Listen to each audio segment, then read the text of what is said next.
Continuando, nossa próxima possibilidade aí de entidade paraestatal é a OCIP, Organização da Sociedade Civil de Interesse Público, regida pela Lei 9.790 de 90. Então vamos ver que nós vamos diferenciar a OCIP da OS. É legal, de algumas características as diferenciam.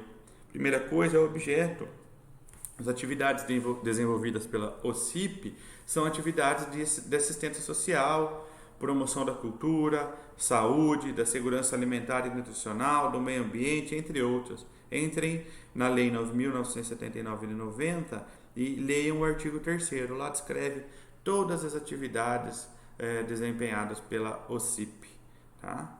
Outra coisa importante é no que tange a criação e qualificação de uma OCIP. É diferente da OAS, tá bom? Na OCIP, a associação ou fundação, primeira coisa, essa associação e essa fundação que vai requerer a classificação como OCIP, ela tem que ter no mínimo 3 anos de duração. E o requerimento para a criação dessa OCIP ele é feito junto ao Ministério da Justiça. Lembra, na OAS é junto aos ministérios competentes. Na OCIP é sempre ao Ministério da Justiça. Então ela tem que ter 3 anos no mínimo 3 anos de duração, e esse requerimento é feito junto ao Ministério da Justiça. O Ministério da Justiça, ele tem 30 dias para avaliar esse requerimento. E observação, gente. Este ato de concessão para a criação dessa OCIP é um ato vinculado, ou seja, se essa associação ou essa fundação atingir os requisitos necessários para se transformar numa OCIP, a administração pública é obrigada a conceder esta qualificação. E como é que ocorre a contratação com a administração pública? É firmado um contrato, é formado um termo de parceria. Lembra? Na OAS, o que é formado? É celebrado um contrato de gestão. Na OCIP, é firmado um termo de parceria. Tá? E o fomento da OCIP é somente o dinheiro. Na OAS é grana, bens públicos e até cessão de serviços públicos. Tá? No que tange a licitação, gente, quando a contratante, quando a OCIP vai adquirir, vai comprar, vai adquirir serviços ou produtos, se tiver dinheiro público envolvido, precisa de licitação. Se for com recursos próprios, não precisa de licitação. E a diferença aqui com a OAS agora? Para a administração pública contratar com uma OCIP, é necessário a realização de licitação. Na OAS não é necessário a licitação, tá bom? Na OCIP é necessário a realização de licitação para a administração pública contratar, fechar um contrato, fechar um termo de parceria com uma OCIP, tá bom? A fiscalização das OCIPs ocorre através do Tribunal de Contas. Tá? Quem deixa de cumprir esse termo de parceria aí com a administração pública, ele é desqualificado. Tá? Então ele deixa de ser uma OCIP. E um exemplo de OCIP é a AMAR, Amparo às Mães de Alto Risco. Gente, tá vendo? É só para diferenciar uma da outra. O ideal aí, quem for prestar um concurso específico, que verse sobre, por exemplo, a OCIP, a OS, sobre outras entidades paraestatal, é que vocês analisem a lei por inteiro, que versa sobre essas entidades. Óbvio, esse apanhado que a gente deu aqui para vocês já ajuda no concurso, já ajuda numa prova. Mas se for uma prova específica, que um dos temas do edital seja as entidades paraestatais, seja qualquer tipo dessas entidades aí que nós conversamos ou outras, o ideal é que vocês adentrem na lei, analisem a lei que regula essas entidades e estudem essa lei por completo. Tá? Aqui nós damos um apanhado aí, né? Algumas características gerais das entidades paraestatais, especificamos algumas aí, damos as características gerais, mas o ideal é que se for prestar um concurso, fazer uma prova específica sobre o assunto, formar a cabeça aí na lei e estudar, tá bom? Mas também não tem segredo, né? Primeiro setor, administração pública direta, indireta prestando um serviço público, segundo setor, a administração pública delega a prestação de serviço para iniciativa privada, concessão, permissão, autorização e concessão especial, PPP, e o terceiro setor, que são as entidades paraestatais, o famoso Sistema S. Legal, gente? Para finalizar aqui nossa aula de hoje, nós vamos falar sobre alguns princípios que regem a prestação do serviço público. Rapidinho, tá? Separei alguns aqui para nós analisarmos. Alguns a gente até viu, mas vamos rever de novo, tá? Primeiro princípio aí que rege a administração pública, que rege a prestação do serviço público. A administração pública tem vários, a gente já estudou. Princípios que regem a prestação do serviço público é o princípio da adequação. E o que diz o princípio da adequação, gente? O princípio da adequação diz o seguinte: o serviço público deve ser prestado de forma adequada ao pleno atendimento dos usuários. Daí eu deixo com vocês. Vocês acham que os serviços públicos, em geral, eles são prestados de maneira adequada ao pleno atendimento dos usuários? Tá difícil, né, gente? Tá fácil, não. É tudo menos adequado, né?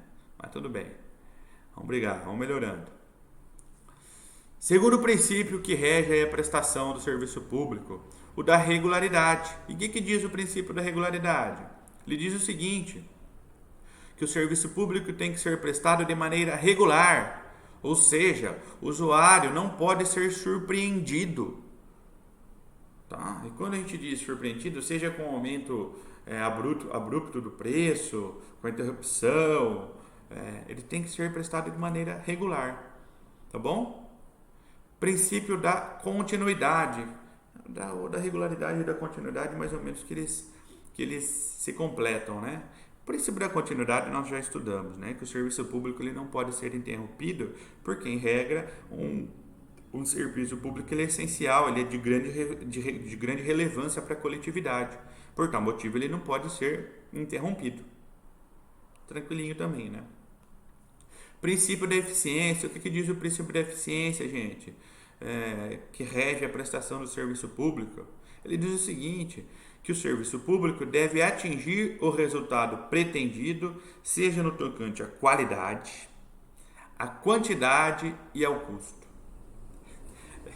Também deixa meio a desejar, né, o serviço da eficiência aí.